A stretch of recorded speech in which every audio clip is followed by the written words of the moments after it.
직분자의 자격이라는 제목으로 함께 은혜를 나누겠습니다.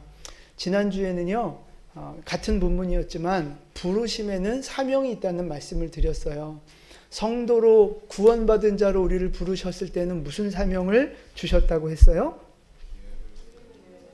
그건 그 다음이고요. 처음에는 주여. 그러니까 구원받은 모든 성들에게 동일하게 주는 사명은요, 하나님의 영광을 위해 살아가는 사명, 복음 전하는 사명을 우리 모두에게 다 주신 거예요. 근데 특별히 더 부름을 받아서 직분을 세워준, 직분을 주신 분들에게는 어떤 사명이 더 있다고요? 그렇죠. 교회를 사명. 교회를 세우고 교회를 더 건강하게 부흥하게 하나님의 비전을 이루어가는 공동체로 세워가는 그 사명이 직분자들에게는 특별히 더 주어졌다 하는 말씀을 드렸습니다. 그리고 이 직분과 사명을 잘 감당하면 아름다운 지위, 하나님의 영광을 얻게 되고 믿음의 큰 담력, 좋은 믿음, 변하지 않는 믿음, 정금 같은 믿음을 얻게 될 것이다 하는 말씀을 드렸어요. 자, 이제 오늘은 그 직분자의 자격에 대한, 조건에 대한 말씀을 좀 드리려고 합니다. 그래서 지난주에도 말씀드렸지만 이 직분자에 관한 말씀이라 그래서 직분 받은 분들에게만 해당되는 말씀이 아닙니다. 모든 성도들이 다 듣고 지켜야 할, 또 목표로 삼아야 할 말씀인 줄 믿으시고 믿음으로 다 받으시기를 축복합니다. 자, 집사의 자격에 대한 말씀을 드리려고 하는데 그 전에 먼저 다시 한번요, 직분자를 세우는 이유와 목적을 다시 한번 생각해 봐야 돼요.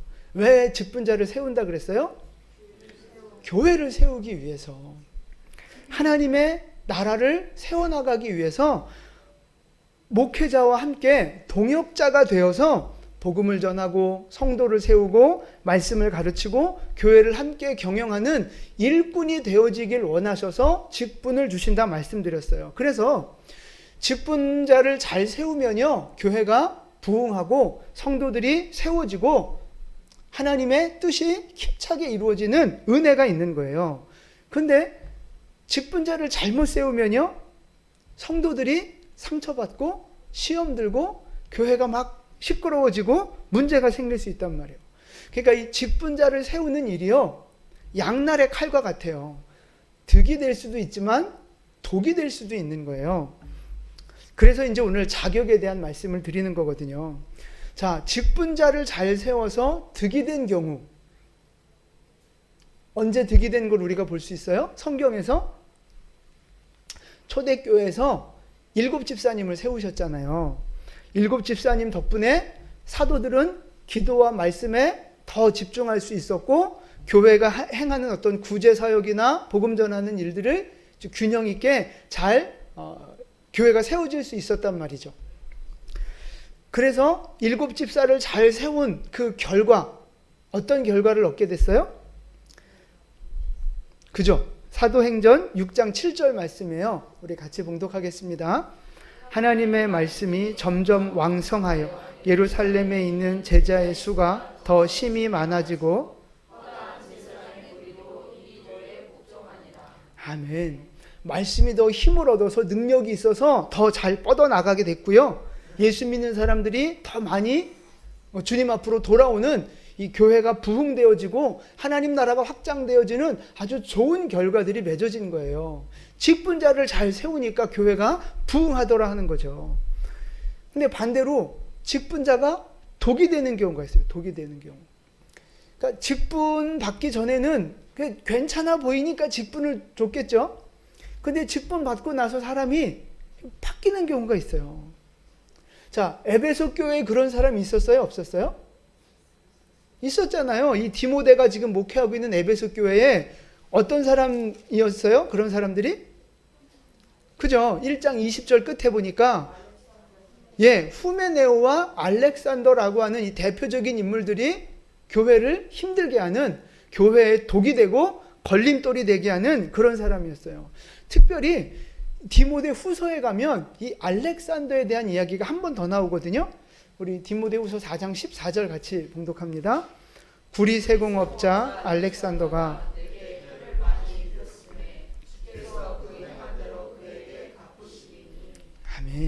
이 알렉산더라는 사람이 하여튼 바울 사도를 많이 힘들게 했나 봐요. 오죽 바울 사도가 힘들었으면, 상처가 됐으면 디모데한테 편지 쓰면서 이거 꼭 기억해라 뭐 이렇겠어요. 그러니까 바울이 가르치는 것에 그건 아니라고 반박하기도 하고, 바울이 뭔가 하고자 하는 일에 그건 안 된다고 반박하기도 하면서 잘못된 가르침도 전하고 바울을 이렇게 대적하는 그런 어떤 안 좋은 일들을 했던 것 같아요. 그러니까 바울이 너무 힘들었던 거죠. 그래서 하나님이 그렇게 잘못된 어떤 행동에 대해서 갚아주실 거다, 이렇게 하나님의 심판에 대한 말씀도 지금 하고 있는 거거든요. 근데 교회에서 걸림돌이 되는 직분자들, 교회에서 좀 독이 되는 그런 성도들, 뭐 여러 가지 많이 있지만 그 중에서 제가 볼 때 가장 큰 문제가 뭐냐면요, 직분을 받고 나면 목회자하고 동급이라고 생각하는 경우가 있어요. 그래서 그전에는 목사님이 시키는 대로 다 했지만 이제 직분 받았으니까 목사님을 좀 견제할 사람이 필요하다고 생각하는 거죠. 목사님한테 좀 브레이크를 좀 걸 사람도 필요하고, 목사님이 하는 게 다 옳은 건 아니니까 뭔가 그 야당 같은 역할을 하는 사람들이 필요하다, 이렇게 생각하는 사람이 있어요. 실제로 제가 그런 사람을 봤어요. 여러분, 절대 그러면 안 됩니다. 이 교회는 정치판이 아니잖아요. 교회 안에 무슨 야당이 있고 여당이 있어요. 그럼 절대 안 되는 거예요. 다 하나님이 주신 비전과 하나님이 주신 말씀을 가지고 그걸 중심으로 하나로 뭉쳐져야죠. 직분자를 세우신 이유가 뭐라고요? 그렇죠. 교회를 세우는 동역자로 설하고 직분자를 세워주셨지, 언제 브레이크 밟으라고 직분자 세우신 거 아니라니까요.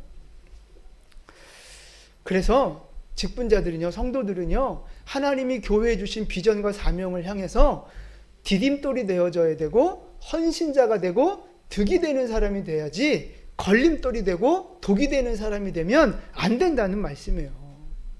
그럼 여러분은 어떠십니까? 교회에 득이 되는 사람이 될 겁니까? 아니면 독이 되는 사람이 될 것입니까?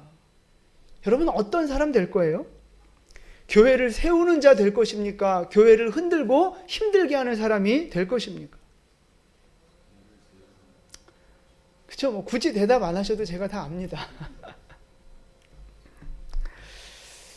지난주에 이제 교회를 사랑하시는 그 몇몇 분이 우리 교회에 이제 있는 어떤 좀 해결해야 될 문제들을 가지고 이야기를 좀 하자 그래서 함께 이야기를 나누는 시간이 있었어요. 너무 고맙고 너무 감사했어요. 그러니까 저 혼자 고민해도 안 되고 혼자 고민한다고도 해결할 수 없는 문제들이었는데, 하여튼 교회를 사랑하는 마음으로 그렇게 같이 고민해주고 이야기를 해줘서 뭔가 이렇게 좀 돌파구가 생기는 것 같고, 뭔가 좀 풀리는 것 같고, 이제 그런 느낌들이 있었어요. 그래서 교회를 사랑하는 마음 갖고 그렇게 좋은 의견을 내어주시고 이렇게 건의해 주신 건 너무너무 감사한 거예요. 너무너무 고마운 일이에요. 근데 그런 거 있잖아요. 똑같이 뭔가 이렇게 건의를 해도 너 목사가 그러면 안 돼요. 이런 마음으로 지적하는 거하고, 이 고민과 문제를 나의 아픔, 우리 교회의 아픔으로 생각해서 함께 고민하는 마음으로 이야기하는 거하고는 다른 거잖아요. 그러니까 말은 똑같이 다 옳은 말처럼 보일 수 있지만 그게 다른 거예요. 다른 거. 독이 되는 말이 있고 득이 되는 말이 있고, 동역자가 될 수도 있고 방해자가 될 수도 있고 그렇단 말이에요. 간절히 바라기는 우리 모든 성도님들이 하나님의 동역자가 돼서 이 교회를 세워나가는 동역자로 쓰임받게 되기를 축복합니다. 다 같이 교회를 사랑하는 마음 아니겠어요? 사실은 다 같이 교회가 잘 되길 원하고 교회를 사랑하는 마음으로 여러분들이 이렇게 지금도 섬겨주고 계신 줄로 알고 참 감사를 드립니다. 자, 교회에 대해서 우리 고린도전서 1장 10절 말씀을 하나 더 볼게요. 같이 봉독합니다. 형제들아, 내가 우리 주 예수 그리스도의 이름으로 너희를 권하노니 모두가 같은 말을 하고 너희 가운데 분쟁이 없이 같은 마음과 같은 뜻으로 온전히 합하라. 아멘. 자, 교회는 어떤 모습이어야 하는가를 지금 말씀하고 계세요. 예수 그리스도 이름으로 권하노니 모두가 뭐 하라고요? 같은 말을 하라는 거예요. 같은 마음을 가지고요, 같은 뜻으로 이렇게 하나 되어져서 같은 말을 하고 같은 방향을 바라보고 함께 힘을 합치는 사람들이 되라. 그런 공동체가 되라고 말씀하고 계시는 거예요. 그러니까 교회는요, 야당 여당이 어디 있어요? 네 편 내 편이 어디 있어요? 우리는 다 하나님 편이고 하나님이 주신 말씀에 다 같이 순종하는 거고, 하나님이 주신 권위에 다 같이 순종하는 거고, 하나님이 주신 비전과 사명을 향해 다 같이 달려가는 거죠. 그게 교회 공동체 아니겠어요? 근데 이제 실제적으로 생각을 해보세요. 우리 믿음이 다 달라요. 믿음의 수준이 다 다르고, 믿음의 색깔이 다르고, 이렇게 강조점, 믿음의 어떤 모양에 따라서 강조하는 부분들이 달라. 이걸 더 중요하게 생각하는 분이 있고 저걸 더 중요하게 생각하는 분이 있어요. 또 개인적인 성향도 다 다르고 신앙생활 해온 어떤 배경도 다르고 다 달라요. 그러면 이런 분들이 모여서 교회를 이루어졌는데, 교회가 그런 성도들이 다 같은 말을 하고 같은 마음을 품고 같이 다 뜻이 하나 되고 이럴 수 있어요, 없어요? 자, 있어요 한 표, 없어요 한 표. 그럴 수 있어요, 없어요? 이럴 땐 양다리가 필요한 거예요. 이럴 때 있을 수도 있고 없을 수도 있고, 현실적으로는 그럴 수 없지만 하나님이 원하시는 건 그렇게 되어지기를 원하시는 거예요. 자, 그러면 다 믿음의 수준이 다르고 믿음의 색깔과 강조점이 다른, 배경들이 다 다른 분들이 이렇게 모여서 공동체를 이뤘는데, 주님이 원하시는 건 같은 마음으로 같은 뜻을 품고 같은 말을 하기를 원하시는 거잖아요. 그럼 누가 이 다른 생각 갖고 있는 사람을 여기다 맞춰야 되는 거예요? 좀 다른 강조점을 갖고 있는 사람, 좀 부정적으로 이 교회의 방향을 바라보는 사람한테 누가 가서 아니야, 그래도 교회의 방향 이렇게 우리 가야 돼 라고 말하는 역할을 누가 해야 되는 거예요? 직분자가 하는 거라고요. 그게 물론 목회자도 그 역할을 당연히 감당하는 거지만, 함께 도와서 직분 맡은 분들이 그 사명을 감당하는 거예요. 다른 생각, 다른 비전, 다른 마음 갖고 있는 분들, 서로 다른 분들을 우리 교회에 주신 비전과 사명과 어떤 색깔로 함께 맞춰가자고 권면해주고 설득해주고 기도해주고 하는 역할들을 바로 직분 맡은 분들이 그 일을 감당하셔야 된다는 거예요. 그래서 교회에 부정적인 마음을 갖고 있는 분들이 있다면 그분들 찾아가셔서 상담도 해주시고 권면도 하고 설득도 하고 기도도 해주는 거죠. 시험당한 성도도 있잖아요. 낙심한 성도 있잖아요. 그러면 그런 분들 위해서 정말 간절하게 중보자로 기도해 주시고, 또 그분들 찾아가셔서 맛있는 것도 사주시면서 믿음을 이렇게 다시 한번 세워주는, 뭔가 오해가 있으면 오해도 풀어주는 그런 역할들을 감당하셔야 되는 거예요. 그게 직분자의 사명이고요. 그게 바로 교회를 세우는 일인 거예요. 그게.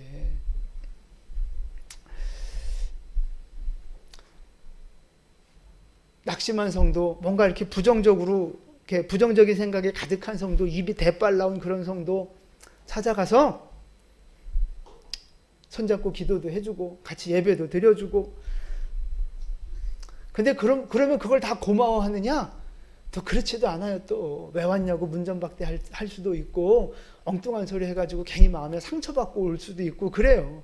뭐 별의별 힘든 일들을 많이 겪을 수도 있단 말이에요. 그래도 직분자들은 그 사명을 감당해야 되는 거예요.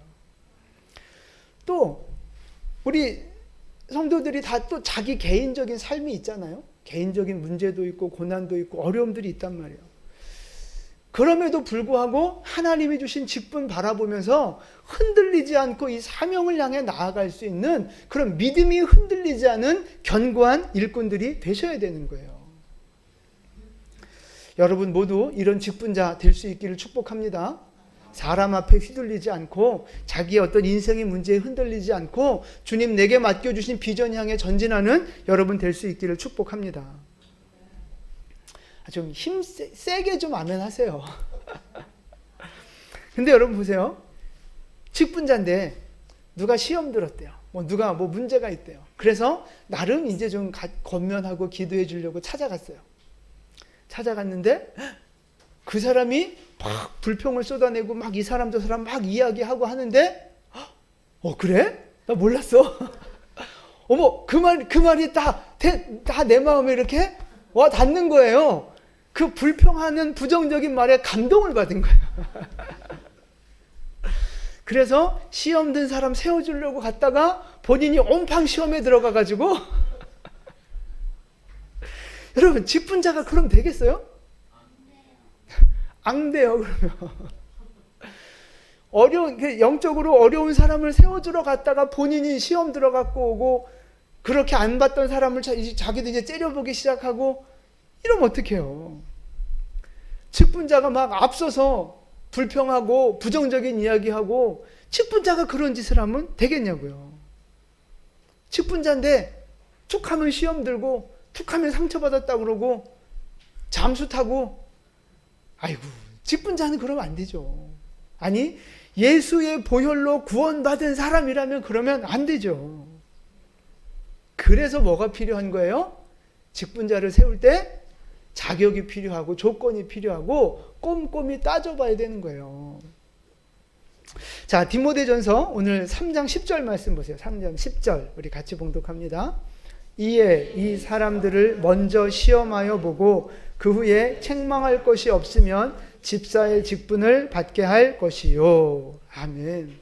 먼저 좀 점검해 보라는 거예요. 이분이 이 직분을 감당할 만한 분인가, 이 직분 맡겨주면 잘 감당할 수 있을 것인가 먼저 점검하고 확인해 보는 과정이 필요하다는 거예요. 예를 들면 그 초대교회에서는 이렇게 직분자들을 세울 때 어떻게 검증하고 확인했어요? 아까 7 집사를 세울 때 어떻게 했나 볼게요. 사도행전 6장 3절 말씀이에요. 우리 같이 봉독합니다.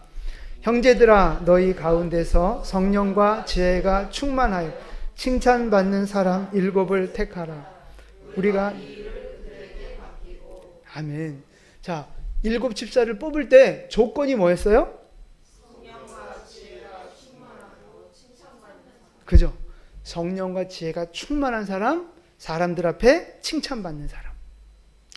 그러니까 요 성령과 지혜가 충만하고 사람들에게 칭찬받는 요 말씀을 구체적으로 잘 풀어낸 말씀이 어디예요? 그게 오늘 본문 말씀이라고요. 여기 집사와 감독의 그 자격과 조건들을 쭉 나열했잖아요. 제가 세어보니까 한 25가지 정도, 20가지 넘는 여러 가지 조건들을 지금 기록하고 있는 거거든요. 근데 결국 이 오늘 본문 말씀을 요약하면 결국 그거예요. 성령과 지혜가 충만한 사람, 사람들 앞에 칭찬받는 사람, 그거라고요. 그러니까 하나님 앞에 영적으로 깨어있는 사람이어야 하고요. 사람들 앞에 칭찬받는 사람, 그러니까 성품적으로, 인격적으로 다듬어진 사람, 그런 의미예요. 그렇게 영적으로, 인격적으로 잘 이렇게 성장하고 준비된 사람을 검증해서 직분자로 세워야 된다, 그렇게 말씀하시는 거예요. 근데 이제 많은 경우에 직분자를 이런 기준으로 세우지 않을 때가 많이 있어요. 제가 보니까 그냥 교회 오래 다닌 사람이라고 세우거나 나이가 좀 됐다고 세우거나 아니면 헌금 좀 많이 한다고 세우거나 아니면 세상에서 좀 성공하고 세상에서 뭐 이렇게 좀 타이틀 갖고 있는 사람들, 그런 사람들 좀 이렇게 좀 대우해 줘야 된다고 교회에서 직분이나 사명을 맡기고 그럴 때가 있단 말이에요. 그러면 안 된다는 거예요. 하나님의 일을 할 때는, 교회의 직분자를 세울 때는요, 하나님의 기준에 맞게 세워야 되는 거죠. 아니 거꾸로 여러분 직장에서 세상에서 뭔가 이렇게 직분 주고 누구 승진시키고 하려고 하는데 기도 많이 한다고 그 사람, 주일 성수 잘한다고 그 사람을 세상에서 뽑겠어요? 그건 말이 안 되는 거잖아요. 교회에서도 마찬가지죠. 뭐 돈 많이 번다고, 뭐 학벌이 뛰어나다고, 세상에서 뭐 사장님, 회장님 한다고, 뭐 국회의원, 장관 한다고 교회에서 뭐 이렇게 직분을 주겠어요? 그건 말이 안 되는 거거든요. 하나님의 일을 할 때는 하나님의 기준을 가지고 일을 해야 되는 거예요. 자, 그러면 하나님의 기준은 뭐예요? 직분자를 세우시는 하나님의 기준은요? 그죠, 맞아요. 오늘 본문에서 나온 일이 여러 가지인데 20가지 이상의 기준을 말하고 있는데요. 이거를 한마디로 딱 요약하면 뭔지 아세요? 충성도 좋은데요. 충성하면서 사고 치면 어떻게 해요? 그러니까 충성은 둘째. 이 수많은 조건들을 다 어우를 수 있는 딱 한 가지 표현. 그게 뭐냐면요. 2절 말씀에 그러므로 감독은 책망할 것이 없는 사람이어야 한다는 거예요. 책망할 것이 없는 사람. 그러니까 이 말은요. 완벽한 사람이어야 한다는 뜻이 아닙니다. 완벽한 사람만 세워야 된다 그러면 뭐 이 중에 직분 받을 사람 누가 있어요? 저부터 시작해서 제가 어떻게 목사가 되겠어요? 완벽한 사람만 직분을 받는다면. 그러니까 여기에서 책망할 것이 없다 하는 말씀은요. 그러니까 크게 문제되지 않는 사람, 큰 흠이 없는 사람, 아마 이렇게 이해를 하시면 좋을 것 같아요. 그러니까 신앙적으로도 아직 큰 문제가 없고 인격적으로도 큰 문제가 없는 사람, 이런 사람을 세워야 된다는 거죠. 그러니까 믿음도 기본적인 어떤 그 올바른 신앙이어야 하고요. 사람을 대하는 어떤 그 모습도 성숙한 인격적인 모습이어야 한다는 거죠. 그 두 가지가 균형을 맞춰야 흠 없는 사람, 책망 없는 사람으로 인정해 줄 수 있다는 거예요. 그러니까 어떤 분들은 보면은요, 성경도 많이 알고 기도도 많이 하고 정말 하나님 사랑해요. 눈에 보여요. 하나님 사랑하는 게 열심히 해요. 그런데 문제는 그 승질머리를 고치지 못해가지고 그 인격이 다듬어지지를 못해가지고 막 사람들을 상처 주고 막 문제를 만들고 트러블 메이커가 되고 그런 사람도 있단 말이에요. 그런 분들도 조금 한 템포 좀 쉬어가야 되는 거죠. 반대로요. 성품 좋은 사람 있어요. 정말 착한 분들 있어요. 정말 인격적인 분 있어요. 근데 문제는 영적인 거에 관심이 없어요. 하나님하고의 관계가 너무 좀 아니야. 말씀도, 기도 생활도, 예배 생활도. 그냥 사람이 좋아서 그냥 그런 사람들 있잖아요. 그런 사람도 직분자로 세워지기는 좀 곤란할 수 있다. 그런 거예요. 그러니까 신앙적으로도 그렇고 성품도 그렇고요. 흠잡을 것 없는, 아니 좀 더 나가서 그래도 일반적인 성도보다는 조금 더 성숙하고 성장한 사람들을 직분자로 세워야 된다. 그래야 그것이 바로 책망할 것이 없는 사람으로 말할 수 있다는 거죠. 자, 그럼 여러분의 믿음은 어떻습니까? 책망할 것이 있습니까? 없습니까? 하나님을 향해서 책망할 것이 있는 분이에요? 없는 분이에요? 다른 사람들, 내 이웃과의 관계하는 그 모습이 책망할 것이 있습니까? 없습니까? 어떤 사람들 보면 사람을 상대하는데 호불호가 너무 분명한 사람들이 있어요. 그러니까 이 사람이 내 스타일하고 맞으면 막 너무 좋아. 이 사람 너무 좋아. 너무 좋아. 근데 뭔가 이렇게 나랑 안 맞는 사람이 있으면 같은 교회 아닌데도 이렇게 좀 생까고 찬바람 쌩쌩 나게 하고 막 무시하고 이런 사람도 있어요. 이건 문제죠, 문제. 그러면 그거는 정말 책망할 거리잖아요. 그러니까 하나님을 사랑하는 것만큼 내 이웃을, 내 지체를 존귀하게 여길 줄 아는, 그러니까 물론 싫은 사람, 나랑 좀 안 맞고 좀 불편한 사람 있을 수 있죠. 그거 자체가 문제가 아니라 그렇다 하더라도 그런 사람 역시 존중해 줄 수 있는 그 신앙의 인격이 돼야 된다 이 말씀이에요. 모든 사람을 다 똑같이 사랑하고 모든 사람하고 다 똑같이 친하고 그럴 수는 없어요, 사람이. 그러나 나랑 다르더라도, 나랑 좀 안 맞아도 그 사람 자체를 하나님의 사람으로 존중해 줄 수 있는 신앙의 인격은 필요하다는 말씀이에요. 여러분, 바라기는 하나님을 사랑하고 또 이웃을 귀하게 여길 수 있는 책망할 것이 없는 일꾼들 되시기를 축복합니다.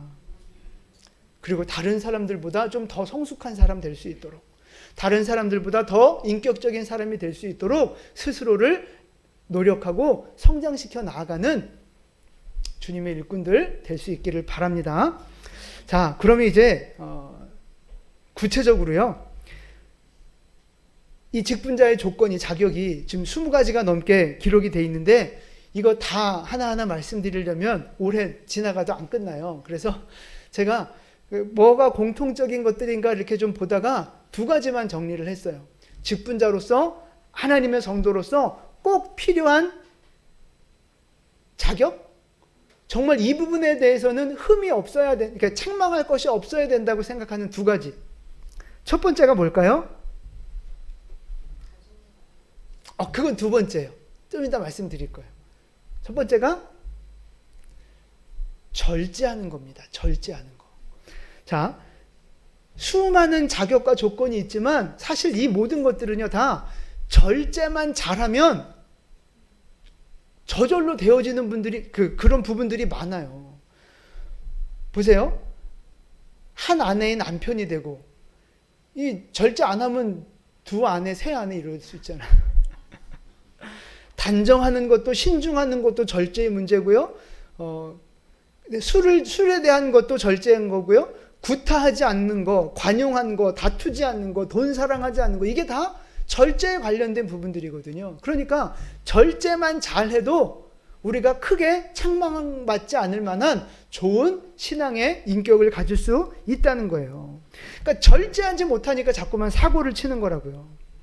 감정을 절제하지 못하고, 내 욕심을 절제하지 못하고, 내 입을 절제하지 못하고, 돈을 절제하지 못하고, 주먹을 절제하지 못하고, 자꾸 그래서 문제가 생기는 거예요. 또 어떤 사람은 게으름이 있는데 그걸 절제가 안 되는 거예요. 그냥 편하게만 살고 싶은데 그게 절제가 안 되는 거예요. 그러니까 그냥 방전된 사람처럼 그냥 편하게. 이게 다 절제가 안 돼서 인생에 문제가 생기는 거예요. 여러분도 한번 잘 생각해 보세요. 내가 그때 절제만 했더라면, 여러분 지금까지 절제하지 못해서 사고치고 어떤 문제 생기고 그랬던 적이 얼마나 많이 있습니까?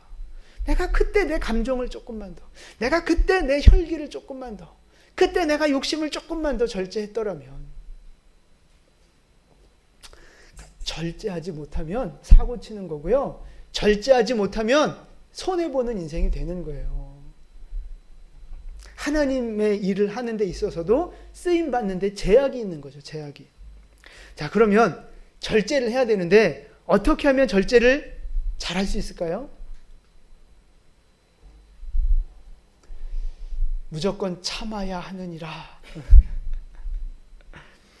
뭐 이렇게 심리학이나 뭐 그런 데서 보면 뭐 여러 가지 방법들을 많이 이야기를 해요. 뭐 마음속으로 10초만 세라든가, 아니면 뭐 세 번 더 생각해보고 뭐 이렇게 결정을 하라든가, 아니면 뭐 그 상황과 자리를 일단 피해라든가, 뭐 여러 가지 방법들을 이야기하는데 뭐 그런 것도 다 좋아요. 그런 방법도 쓰시면 좋습니다. 근데 이제 더 중요한 건요, 성경이 말하는 절제는 정확하게 어떤 의미인가가 중요한 거예요. 성경적인 절제. 기다려주세요. 자, 이 절제라고 하는 말의 뜻이요, 그냥 이 악물고 억지로 참아내는 거, 그게 아니고요, 냉정함, 침착함, 이런 의미가 있어요. 이 절제의 의미가 냉정하고 침착한 거. 그래서 사리를 이렇게 분명하게 분별할 수 있는 거, 그게 바로 절제거든요. 무조건 참아내는 게 절제가 아니에요. 그러니까 감정이나 어떤 상황에 막 끌려가지 않고요, 침착하게 냉정하게 딱 뭔가를 판단하고 선택할 수 있는 그 힘, 그게 바로 절제란 말이에요. 그러니까 가끔 보면 정말 큰일을 당했는데, 옆에서 볼 땐 정말 큰일을 당했는데도 불구하고 침착하고 냉정하게 이렇게 일 처리를 잘 이렇게 해나가시는 분들 종종 보게 되거든요. 참 대단하신 거예요. 그게 바로 절제라고요, 절제. 이번에 우리 교회에 있다가 사역지를 옮겼던 우리 이은영 청년 있잖아요. 어머니가 갑자기 하루아침에 돌아가신 거거든요. 갑자기 심정지가 와서.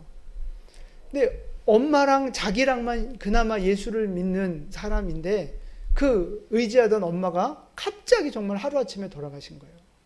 그러니까 여러분, 그 어린 딸이 알잖아요. 그 조그만 거, 그 은형이 얼마나 조그매요. 그 조그만 것이 얼마나 그 충격이 크겠어요. 근데 저랑 이제 통화하면서 그러더라고요. 목사님, 저는 괜찮아요. 근데 아직 믿지 않는 다른 가족들이 더 걱정이에요. 예수 믿는 엄마를 일찍 데려갔으니까 안 믿는 그 가족들이 오히려 더 시험 들고 하나님을 더 멀리하지 않을까, 이제 그런 염려 때문에 가족들이 더 걱정해요. 저는 잘 해석하고 잘 버텨내고 있어요라고 이야기를 하더라고요. 참 꼭 남의 일처럼 그렇게 침착하게 냉정하게 그 상황들을 받아들이고 일을 이렇게 해나가고 있더라고요. 제가 그거 보면서 오늘 이 절제의 말씀을 생각하면서 은영이가 생각이 났어요. 그게 바로 절제인 거예요. 감정에 휘둘리지 않고 상황에 흔들리지 않고 정확하게 지금 내가 뭘 해야 되는지 어떻게 해야 되는지 그 사리를 분별할 줄 아는 사람. 그게 바로 절제라는 거예요. 절제는요, 성령의 열매 중에 하나잖아요. 성령의 9가지 열매 중에 순서상 가장 마지막에 있는 게 바로 이 절제의 열매예요. 근데 오늘 본문에 있는 절제하고 성령의 9가지 열매 나오는 절제하고 단어는 좀 다른 단어가 쓰여졌지만 본질적으로 의미가 같은 단어예요. 비슷한 단어예요. 그래서 이 성령의 열매 중에 절제는 어떤 뜻이 있는가를 좀 살펴보면요, 어떤 힘 안에서 자기 자신을 통제한다는 의미가 있어요. 어떤 힘 안에서, 힘의 어떤 그 능력 안에서 나 자신을 통제한다. 그러니까 내 힘으로 내가 통제하는 것이 아니라, 내 힘으로 내가 이를 악물고 어떻게 절제하는 것이 아니라 성령의 능력 안에서 절제가 되어지는 거죠. 성령의 능력 안에서 통제가 되어지는 거예요. 그게 성령의 열매의 절제의 의미입니다. 그러니까 진짜 절제는요, 인내심이 많고 참을성이 많고 맷집이 좋은 사람이 절제하는 게 아니고요. 어떤 사람이 절제하는 거예요?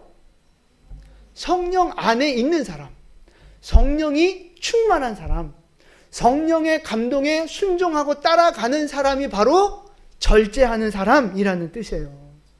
그러니까 성령에 강하게 붙들릴수록 뭐를 잘해요? 절제를 잘하는 거예요.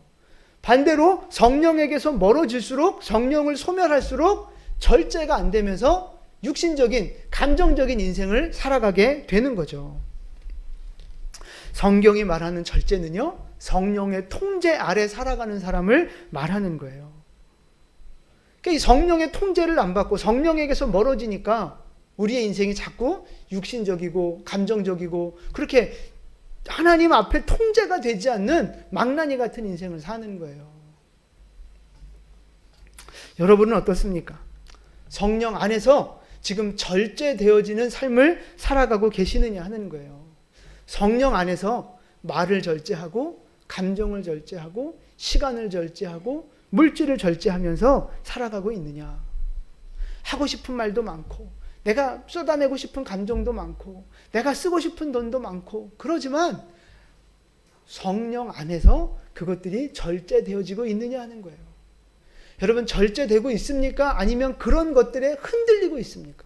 절제가 안 돼서 그냥 막 하고 싶은 말은 꼭 해야 되고 내가 뭐 사고 싶은 거 꼭 사야 되고 내가 하고 싶은 일은 꼭 해야 되고. 여러분, 어떤 힘으로 지금 살아가고 계십니까? 누구의 힘으로 살아가고 계십니까? 내 힘으로, 내 욕심의 힘으로 살아가고 계십니까? 아니면 성령의 지배를 받으면서 거룩하게 절제하며 살아가고 계십니까?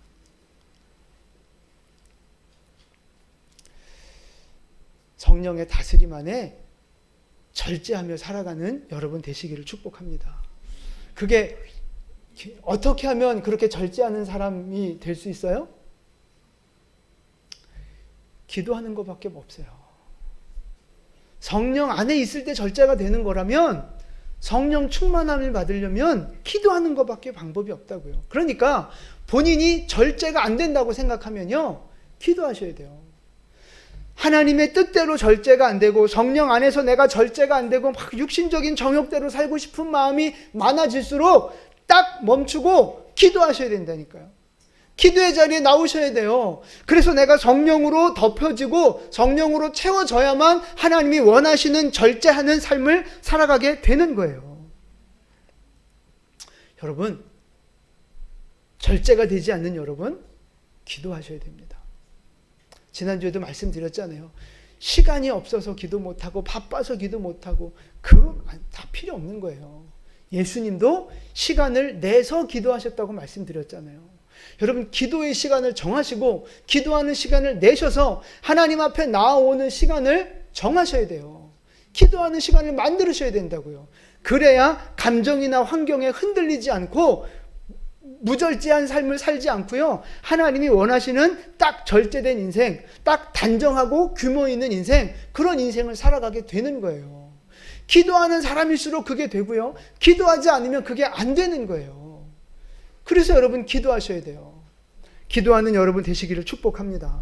그래서 정말 기도하셔서 성령 충만함을 받고 절제하는 삶이 되고, 그래서 하나님 앞에 책망받을 것이 없는 충성된 종으로 쓰임받게 되기를 예수님의 이름으로 축원을 드립니다. 아멘. 자, 이제 두 번째 중요한 자격이요, 바로 가정입니다. 가정. 자, 3장 4절과 5절 말씀이에요. 4절 5절 같이 봉독할게요. 자기 집을 잘 다스려 자녀들로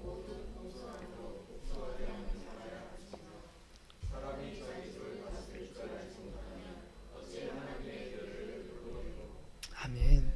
자, 12절 말씀에도 나와 있어요. 집사들은 한 아내의 남편이 되어 자녀와 자기 집을 잘 다스리는 자라야 한다는 거죠. 그러니까 자기 가정도 제대로 못 다스리는데 하나님의 집인 교회를 어떻게 다스리겠느냐 하는 거예요. 제가 성경을 읽으면서 부끄러운 말씀들이 많지만 이 말씀 진짜 제일 부끄러운 말씀 중에 하나예요. 이게 잘 안 돼요, 가정에서. 우리나라에, 우리 속담이 아니죠. 가화만사성이라는 말이 있잖아요. 가정이 평안하고 가정을 잘 다스려야 밖에서 하는 일들도 잘 된다는 말이잖아요. 그런 거거든요. 가정에서 먼저 잘 살아야, 안에서 사는 바가지 밖에 나가서 샌다, 뭐 이런 말 있잖아요. 가정 안에서 먼저 이렇게 잘 세워져야 밖에 나가서 일도 그렇고 교회 사역도 그렇고 그게 되는 거거든요. 이 자격이 없는 게 자격이. 자격 미달인 거예요. 여러분 어떻습니까? 자격이 충분하십니까? 그럼 자격 미달이니까, 부족하니까 그럼 이제 좀 내려놓을까요? 직분 내려놔야 되나요? 그건 또 아니죠. 그건 또 아니고, 직분은 받았으니까, 사명은 받았으니까 그렇게 가정을 잘 다스리는 자로 회복되면 되는 거죠. 우리가 그런 사명자로 성장해 가면 되는 거예요. 자, 그러면 어떻게 하면 가정을 잘 다스리는 자로 가정을 잘 세워갈 수 있을까? 4절 말씀처럼 자녀들로 공손하게 하고 복종하게 하고, 어떻게 하면 그렇게 자녀들을 잘 양육하며 믿음의 사람들로 세워갈 수 있을까 하는 거예요. 방법이 뭘까요?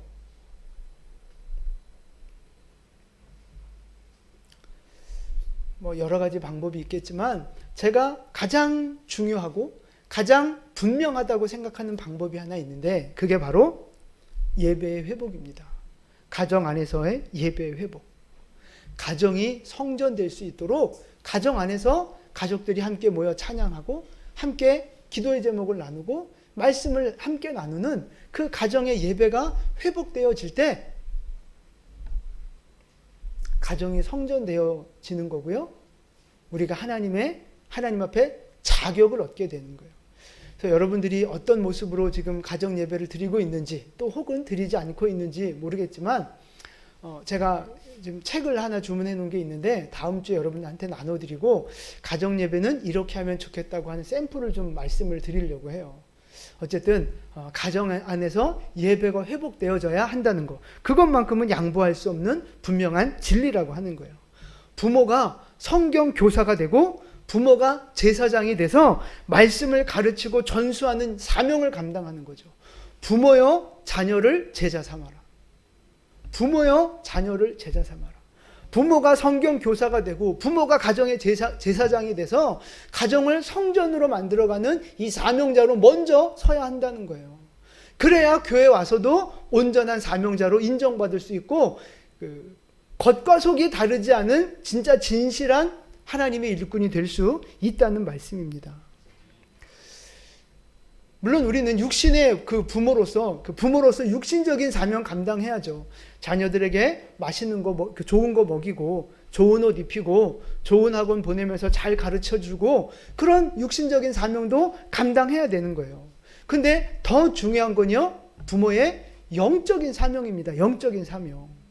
자녀들에게 축복기도 해주고, 자녀들에게 말씀을 가르쳐주고, 예배의 삶을 가르쳐주고, 예수 믿는 게 뭔지, 세상을 우리가 하나님의 자녀로 어떻게 살아가야 하는지를 하나하나 삶 속에서, 가정 안에서 가르쳐주는 그런 영적인 부모의 사명을 우리가 감당해야 된다는 거예요.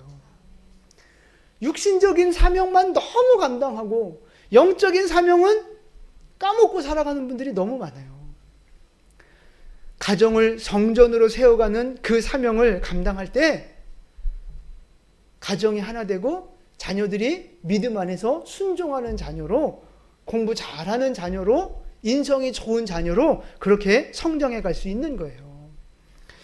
자녀들은 어떤 사명이 있어요? 부모를 공경하는 사명이 있는 거예요. 부모가 나한테 잘해주든 못해주든 그거는 상관없어요. 그것과 상관없이 나는 부모를 공경해야 되는 거예요. 졸지 말고, 자녀들이 졸면 어떻게, 지금 이 중요한 순간에 지금 부모가 나한테 얼마나 잘해주느냐 못해주느냐는 공경해야 되느냐 말아야 되느냐 하고 아무 상관없는 거예요. 부모이기 때문에 공경하고 순종해야 되는 거라고요. 그게 하나님이 자녀에게 주신 사명인 거예요. 부모의 사명은 자녀를 신앙적으로 양육하는 거고요, 자녀의 사명은 부모를 공경하고 순종하는 거예요. 이게 가정 예배만 제대로 드려지면, 가정만 성전으로 세워져 가면 이거는 사실 저절로 되어지는 일들이에요. 저절로. 그래서 강력하게 권고드리고 말씀드리는 거예요. 가정의 예배를 회복할 때 우리가 흠 없는, 책망받을 것이 없는 일꾼들로 우리 모두 세워지게 된다는 것입니다. 여러분, 가정에서의 사역 지금 어떻게 하고 계십니까? 혹시 육신적인 사명만 감당하고 있지는 않습니까? 영적인 사명 잃어버리고 육신적인 사명만 딱 감당하고 있지는 않느냐고요. 영적인 사명에 여러분 더욱 힘쓰셔서 정말 하나님이 우리에게 주신 귀한 가정, 행복한 공동체로, 성전되어지는 공동체로, 우리 가족 모두가 서로의 동역자로 세워지는 그런 복된 가정 될 수 있기를 주님의 이름으로 축원을 드립니다. 오늘 말씀의 결론은 그겁니다. 우리 모두 성령 안에서 절제하는 사람이 돼서 책망받을 것이 없는 일꾼이 되자는 거예요. 성령 안에서 잘 절제해서 책망받을 것이 없는 성도가 되자. 그러면 하나님이 가정도 세워주실 것이고 교회도 세워주실 것이고, 또 우리가 그렇게 직분을 잘 감당할 때 아름다운 지위와 믿음의 큰 담력을 얻게 되는 은혜와 축복을 허락해 주실 것입니다. 우리 영과 함께 모든 성도님들이 그렇게 하나님 앞에 충성된 올바른 직분자들로 우리 모두 쓰임받게 되기를 예수님의 이름으로 축원합니다. 아멘. 기도하겠습니다.